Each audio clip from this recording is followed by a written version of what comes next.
Let's bring in the Executive Director of the Australia, Israel and Jewish Affairs Council, Dr. Colin Rubenstein. We've seen this erupt, Colin, with the overlap. We heard that in the report there of Passover, Ramadan and Easter all at the same time.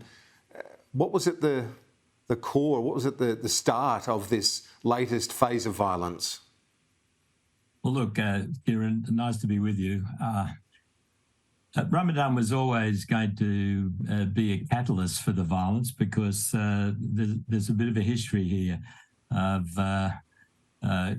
people gathering, Palestinians gathering in Al-Aqsa and, infringing the rights of Jewish worshippers and the police, and worse. Of course, we've seen rock throwing in the past.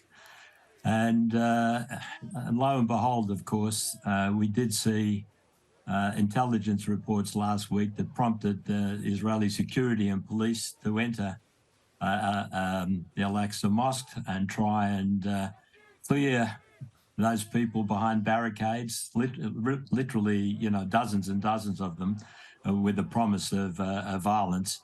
And that led to mainly restraint, but of course we saw excessive use of force also by some of the Israeli officials there, as the police chief has acknowledged over the last hour.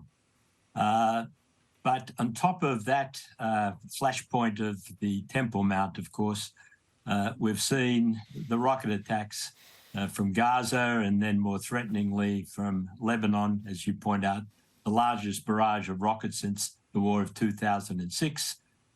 And while Hezbollah has taken pains to stay a step removed from the violence and Israel has gone along with that, we know that they are inciting and promoting and backing Hamas from Gaza and from southern Lebanon.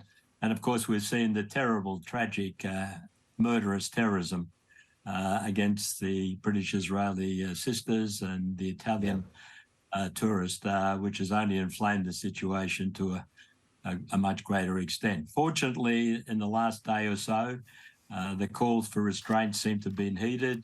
Different tactics by the Israeli police, just being present in large numbers and not entering Al-Aqsa seems to have de-escalated the situation, and we can only hope that that de-escalation continues in the coming days.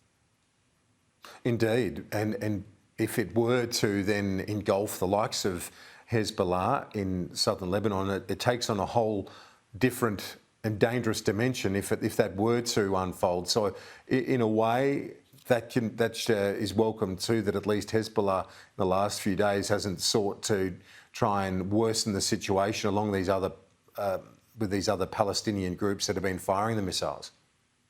Yeah, that of course is the main game, with Iran really on the high at the moment in terms of supporting Russia in Ukraine and elsewhere, with China heavily involved. China, of course, orchestrating that Iran-Saudi slight de-escalation we saw in the last week or two, and the growth of that alternative access to the free world, Iran, China, Russia, and others. And Iran racing towards nuclear weapons capability. It's literally imminent, and priming their proxies across the region. And so this is of great worry, extremely disturbing, and in some ways we see the priming encouragement of their proxies, particularly Hamas, but also Palestinian Islamic Jihad, and of course, as your news report pointed out, from Syria over the last 48 hours as well.